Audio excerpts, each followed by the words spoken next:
Muy buenas tardes a todo el mundo. Muchas gracias a los organizadores. Es un placer compartir mesa con tan buenas ponentes como he tenido anteriormente. Y sin más, voy a empezar un poco con mi charla. De las películas ya hemos hablado, pero en mi charla me pidieron modificadores de riesgo vascular. Lo primero que hice fue ir a la guía de la sociedad. Entonces, lo primero que te dice es cuáles son los modificadores de riesgo cardiovascular. Y te vas, básicamente, disculpar, a estos tres puntos. Bueno, a ver, que me apañe. Enfermedades mentales, enfermedades por VIH y enfermedades inflamatorias. Y cuando vas a buscar exactamente este tipo de enfermedades, cómo abordar, te encuentras con que realmente te envían un material suplementario. Ni siquiera existe en las guías un apartado específico de cómo poder abordarlos. Con lo cual me ha parecido especialmente interesante, también porque es lo que yo veo en cada día en la consulta. Y estas son mis películas, ya las he comentado. El Joker, y me gustaría que tuviéramos, cuando hablamos de las enfermedades mentales, todo la personalidad de este individuo en nuestra mente, la parte de la Filadelfia, y después hablaré de una película personal que vi en Londres en los premios BAFTA y que es una enferma, prácticamente un documental que tenía lupus, pero lo hablaremos posteriormente. Riesgo cardiovascular en psiquiatría. El riesgo cardiovascular en psiquiatría es una cosa que infraestimamos todos, cada uno en nuestras consultas cada día. Hay muchísimos artículos que te dicen que el aumento de la mortalidad cardiovascular se multiplica por 2 en enfermos mentales y aumento de prevalencia en enfermedades cardiovasculares. Y abarca todo el espectro de las enfermedades mentales. La esquizofrenia, el trastorno bipolar y el trastorno depresivo. Todos conocemos este tipo de individuos. Este tipo de individuos tiene enfermedad cardiovascular como otros muchos problemas. Afectación de la función ejecutiva, síntomas psiquiátricos persistentes, aislamiento social, uso de sustancias adictivas, pobreza, obesidad, malnutrición. Todos estos factores van probablemente asociados. Si empezamos con el primero de ellos, depresión y riesgo cardiovascular va muy asociado. Uno se potencia con otro. Los pacientes que han tenido un infarto de miocardio y que salen de nuestros hospitales tienen 3 veces más depresión que la población general, y entre el 17 y el 45% de los pacientes tienen algún tipo de depresión. Entre el 15 y el 18% depresión mayor. Y cuando nos vamos a mirarlo desde el punto de vista de la depresión aumenta el riesgo cardiovascular hasta un 80% de aumento de riesgo de tener un evento cardiovascular o muerte cardiovascular. Y pensamos en nuestro paciente que sería el Joker. El Joker tiene un estrés agudo, tiene una estimulación del sistema nervioso central, aumenta la frecuencia cardíaca, aumenta la vasoconstricción, aumenta prorritmogénicos, empeora su función endotelial, su daño endotelial, activación plaquetaria. ¿Y qué tenemos? Isquemia miocárdica, arritmias, placas más vulnerables y potenciales para trombosis. La base fisiopatológica la podemos ver cada uno de nosotros en nuestro día a día. Y si vamos a los fármacos, los antidepresivos, ¿qué riesgo tienen los fármacos antidepresivos en la población general? En cuanto hablamos de riesgo cardiovascular, pues nos vemos que ya hay en estudios clínicos muy sólidos. En este análisis se miran las asociaciones de antidepresivos SSRI con otros antidepresivos con controles y los asocian con comorbilidades, diabetes, hipertensión, enfermedad coronaria y enfermedad cardiovascular. Pues bien, nos vemos que tanto los SSRI como otros tipos de antidepresivo afectan a las dos partes, a mortalidad cardiovascular y a enfermedad cardiovascular, de una manera estadísticamente significativa. Nos vamos a otra patología, la esquizofrenia. Todo el mundo ve pensar, pues los esquizofrénicos, ¿de qué se morirán? Los vemos aquí por patología. Pues se mueren de POC, se mueren de neumonía, se mueren de diabetes, de suicidio, de ataques cardíacos, de enfermedad coronaria, de accidentes cerebrovasculares. Sin embargo, si los agrupamos un poco en fases, la primera causa, la enfermedad cardiovascular, es el grupo de mayor peso, hasta un 30% de las muertes. Y de este 30%, el 50% es por un infarto de miocardio. Es mayor en hombres y aumenta con el tiempo. Más tiempo de esquizofrenia, más tiempo de mortalidad cardiovascular. El trastorno bipolar, cohorte taiwanesa, más de 15 años, 49.298 pacientes con un trastorno bipolar. Seguimiento 5 años. Evalúan la mortalidad global y cardiovascular. Y los resultados dicen que si utilizas un estabilizador del estado de ánimo, como puede ser un litio, te puede hasta descender la mortalidad. Y sin embargo, si utilizamos antipsicóticos, aumenta la mortalidad y además es dosis dependiente. A bajas dosis, un hazard ratio de 1,13, dosis media 1,69 y dosis alta 2,08. Con lo cual nos debería de hacer pensar a los psiquiatras qué tipo de fármacos utilizar en este tipo de población. Este es el sustrato teórico y las bases de la intervención que podemos hacer en nuestros enfermos mentales. Nos encontramos aquí, enfermedad mental severa, y ¿qué oportunidades tenemos de intervención? Pues nosotros vamos a mirar estas, evidentemente, la enfermedad cardiovascular, los riesgos cardiovasculares, y la enfermedad cardiovascular una vez está establecida, prevención primaria y secundaria. Sin embargo, hay otros factores donde se podría acceder. Disparidad en el caso de acceso a primaria, disparidad en el acceso a la calidad, medidas farmacológicas, biológicas, comportamientos, enfermedades, comorbilidades. Hay mucho donde podríamos realmente aportar. La segunda parte le tengo especialmente cariño porque tengo una cohorte no muy grande, pero unos 20 VIHs, y lo primero que les tengo que decir es que yo cada vez que diagnostico un enfermo VIH le miento, ¿de acuerdo? Le explico esta gráfica que le voy a salir y directamente le digo una mentira. Le digo que si cumple con el tratamiento y es adherente a las consultas, el paciente va a vivir exactamente igual que un paciente que no es VIH, y eso es mentira. Lo podemos ver, la mortalidad cardiovascular ha ido en descenso desde prácticamente los años 80, donde se descubrió el VIH. Fue aumentando probablemente con la prevalencia y después, en el inicio de la targa, 1997, la triple terapia se establece. A partir de los 90 se empezó a utilizar el AZT, pero a partir del 97 empezamos con la triple terapia y baja un montón. Conseguimos de 1999 a 2018 una disminución de la mortalidad del 5% anual, fundamentalmente en enfermedades definitorias de SIDA, cambio de fármacos. ¿Y qué pasa? Que a partir de que la terapia se establece, conseguimos bajar, pero nunca igualar exactamente al paciente que no tiene VIH. ¿Y eso por qué? Porque realmente hay un sustrato, hay una falta de hábitos de vida, hay también una limitación en el acceso a targa, especialmente en otro tipo de países, y la mortalidad se sabe que es 6,1 veces mayor que en la población general.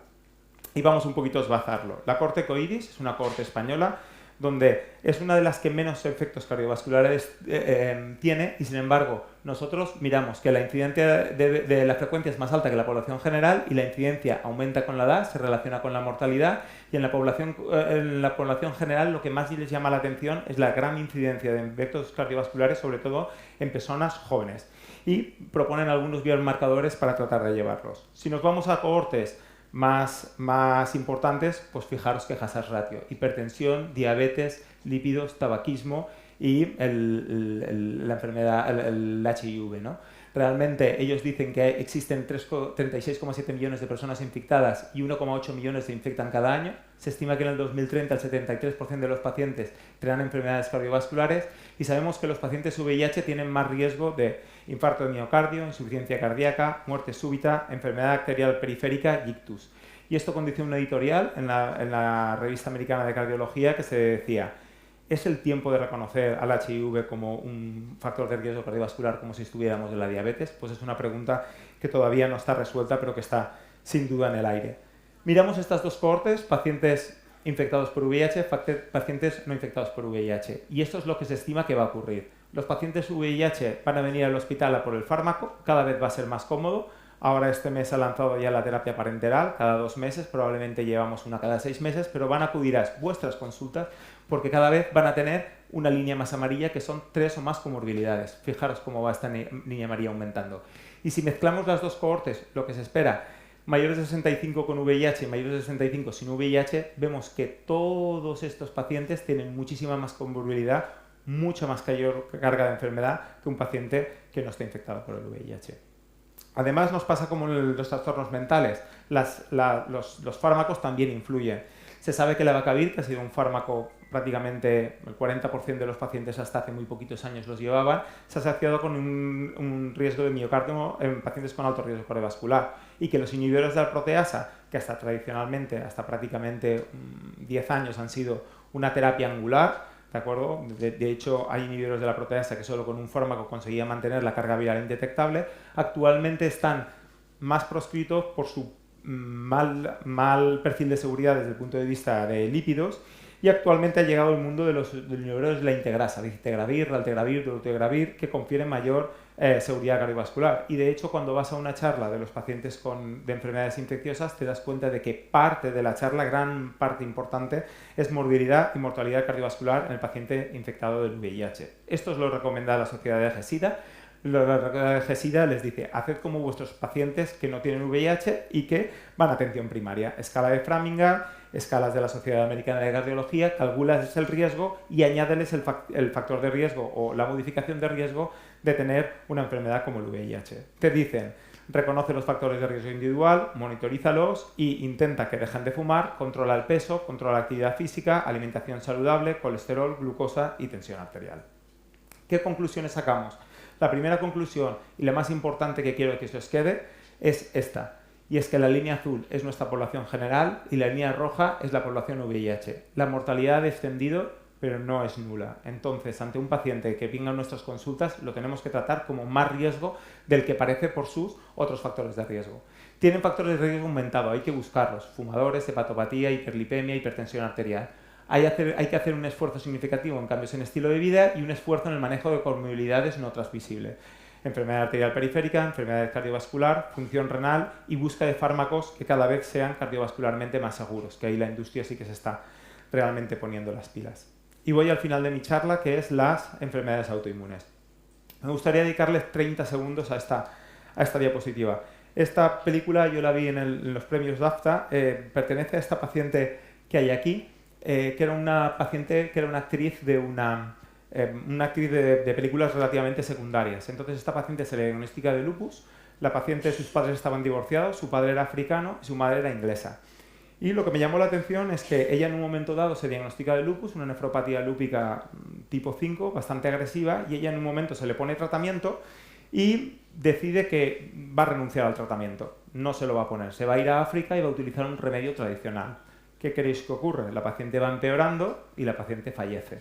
Entonces su madre graba todo el proceso y no solo lo graba, sino que tanto su médico como su madre le explican los riesgos, le explican a la paciente y lo que es la medicina inglesa, ¿no? De explicarle al paciente todo, pues yo, si tú estás tomando esa decisión, pues te acompaño en todo el proceso. Y no solo acompaña el proceso, sino que lo graba y le dieron un premio en esta película. Aquí veis un poco cuando ella era actriz y prácticamente el final de la película. Si queréis buscarlo, yo lo he encontrado, The Wolf Inside es como se llama. Y esto es un poco lo que yo traía, que pensaba que no, que era el paradigma tradicional de médico paternalista en España, que afortunadamente yo creo que ya se ha abandonado.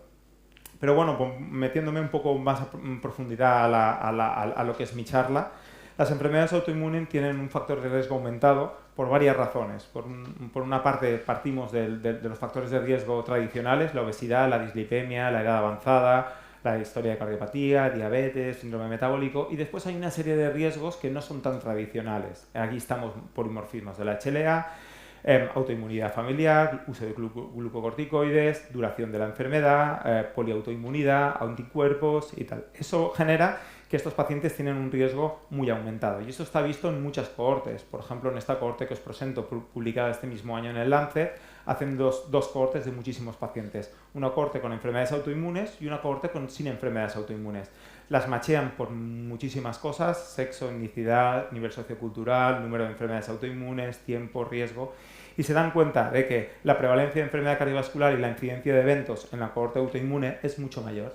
Fijaros, aquí tenemos 15,3% versus 11,3%, 23,3% versus 15% los controles. Mucha más prevalencia en la enfermedad autoinmune que en los pacientes que no disponen de ella. Pero no solo eso, sino que hay un incremento progresivo. Sabéis que las enfermedades autoinmunes tienden a agruparse. Si tienes una enfermedad autoinmune, tienes un hazard ratio de 1,41, dos enfermedades autoinmunes 2,63, tres enfermedades autoinmunes 3,79. Más agresividad del tratamiento, más inflamación.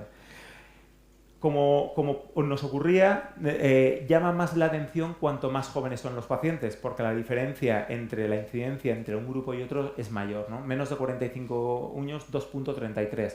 En 55 y 64 se va prácticamente igualando, 1,75 y más de 75, 1,30. ¿Y qué enfermedades son las que más riesgo tienen? La esclerosis sistémica, la enfermedad de Addison, el lupus eritematoso sistémico y la diabetes tipo 1.